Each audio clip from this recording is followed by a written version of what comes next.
Hi team, I trust that you are having an amazing day and wanted to try something a little bit different this time. Let me know if it works for you or not.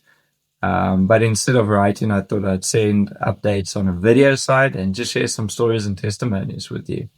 So beginning of this month, we had an opportunity to go out into the village with Hope Family George. And we went to go spread the gospel and minister and evangelize in this area to a community that we haven't managed to reach yet. So upon arriving there, we realized that this area had a lot of witchcraft and people busy believing in charms and things that's going to heal them. We also realized that there was a lot of new apostolic churches that had been planted there and one or two Catholic churches as well, but dominantly apostolic churches. And in these churches, we found that pastors had used the gospel a lot to manipulate people to get things for their own benefit, such as wives busy sleeping with the pastors or young girls busy sleeping with the pastors to get the pastor's blessing to go to heaven one day. We also found a very interesting character, and this is one of the highlights of the entire trip, was we met a man who went by the name of God. We later on found out that his full name is Godfrey, but in this villages that we went to in this specific area, God was really well known in every single village as the witch doctor. And so whenever somebody needed healing or something was wrong with their body, God was the one that they contacted, and God would bring them charms and all of that sort of stuff. And so when we split up into smaller teams and went to each village, when we came back on the first day, everyone was telling us, each team was busy telling us about this man that they had been told about in the village, whose name was God. And God had given all these people charms, and they were paying God for these charms for healing and all of that sort of stuff. And so the next day, a certain group from our team had decided, we're going to go find God and we want to minister to God and share the gospel with him, because God had so much influence in these areas. Like if we can bring God to God, how much more influence can we have after we leave through him? And so they went the entire day busy trying to find God, and eventually they found him, and they took the opportunity to minister and share the word of God with him. And later on that day, God decided to give his life to Jesus. And throughout the next couple of days that we were there, we just started hearing that God had called all these people in the other villages that we were going into, and he was calling these people that had before been his patients, and he's busy calling them and saying, hey, you got to burn your charms. Those things aren't going to work. There's people that are coming and they're going to share the gospel with you, and you need to listen to it. My charms that I've given you aren't going to work because they're not going to heal you, but God can heal you. And it's incredibly, to some people, it could be incredibly hard to believe, like, all of a sudden, how can a witch doctor just go from wanting to, from being a witch doctor to all of a sudden saying, hey, my stuff isn't going to work. But what I've seen is, it's incredible how God can just touch somebody's life so quickly. And that's exactly what God did with this person who went by the name of God, who's actually Godfrey. And so to end of his story was when we left as a team, we said that there's some people that's going to remain, and for the next 2 weeks, we want to train up people to be able to manage the churches in these areas that we've planted. And one of the first people that put their names down and said, I want to be one of the people that want to look after these churches over here and train somebody up to look after them, was God. And today I can tell you that God has fallen in love with God. That Godfrey has fallen in love with God. He loves Jesus and is now serving him, and has taken up the role to want to preach and minister.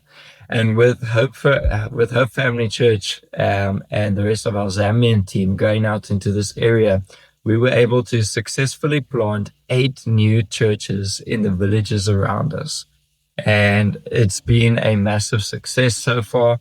We've seen about anything between 10 and 20 people come into each church, and that's a really, really, really successful plants. We're also continuing to monitor these churches and continuing to feed them and make sure that they stay healthy.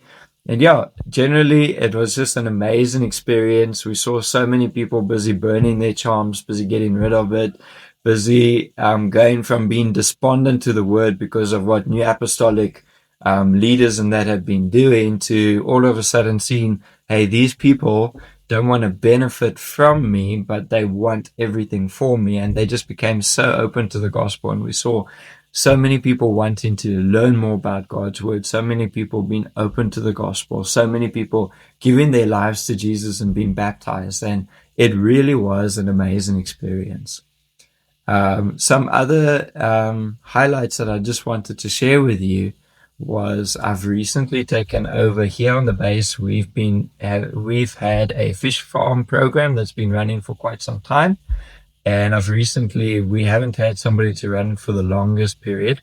And recently I've taken over fish farm, and it's been really exciting, busy learning how to farm with fish and breed. And the whole purpose behind our fish farm is to uplift the community, to create employment, but also at the same time, it's not our main purpose, but whatever funds we're able to generate from our fish farm is also going to be reinvested back into our Village of Hope, where we run schools, and we got a couple of houses for children who don't have parents or mothers or aren't able to stay with them for various types of reasons.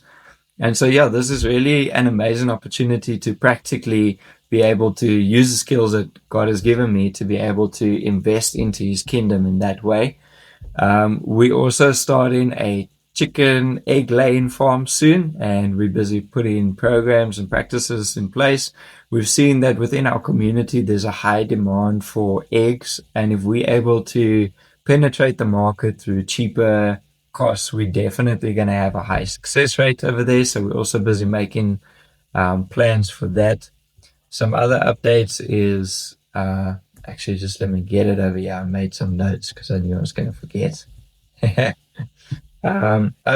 Something that we've been doing recently this week is we are having a youth overnight that's happening on the 5th of August.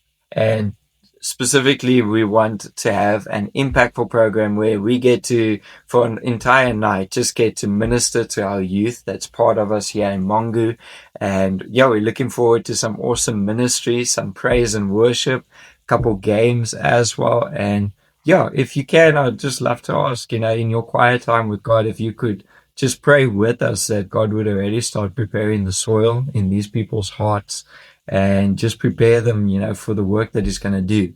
We had a youth camp not too long ago, and God really made an impactful change in these people's lives, and we're still busy seeing the fruit from this. And this was about 2 months ago. It was over like 3-4 months ago, maybe. It was over Easter weekend.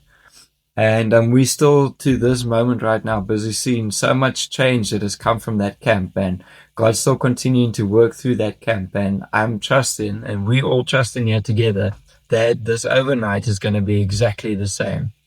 Then we also got this week has been really exciting. We've had some school evangelism that we've been doing. We've gone to 2 schools and we've had the opportunity to spread the gospel with them. And another reason why this is so exciting is it's not just us as missionaries that are going out there, but we're actually raising up people who are already fully invested into their relationship with God, and being able to give this moment for other people to grow in their relationship is just so amazing. So what we've been doing is we've been taking the youth that have given their lives to God and said, I want to serve him. And we said, why don't you want to come evangelize with us? And just taking the opportunity to teach them how to minister to people, how to approach people and say, hey, can I tell you about Jesus? And it's been so successful, so amazing. And they've said, like before, it was so hard, we hear about we should invite friends to youth, we should invite people to church, but we didn't know how to do it, or we were too scared to do it. And now being shown, it's like they realizing, wow, this is actually so simple. All I need to do is just approach someone and say, hey, can I share Jesus with you? and they've really started to develop this hunger for wanting to share the word, and we're looking forward to it. So we've got another evangelism that's going to be happening tomorrow, which would be Thursday. We've got another one that's also going to be happening on Saturday, and the following week, next week, we're going to be approaching another school to share the word over there, and also inviting them and getting the young people connected to the church and to Jesus. And it's just so exciting seeing the response, seeing the joy on people's faces, getting to worship with these people. Really, really, really amazing. Another last highlight, or something actually that I'm looking forward to, is in September, I'm going to be coming to South Africa, specifically Benoni, for a week. We've got a conference that we're going to be going to, and only for a week, unfortunately, and then we'll be coming back this side. And then I look forward to coming to South Africa for a little bit of a holiday / break around the December, January side. Yeah, looking forward to seeing all of you. We'll definitely might not see everyone around September side, but definitely January. And thank you so much for everyone's support and for making all of this a possibility. I'm also going to be sending through some pictures and some videos of what God's been doing here, and from all the stories that I've shared with you. And yeah, thank you so much, everyone, and have a blessed month further. And yeah, have a good time. See you.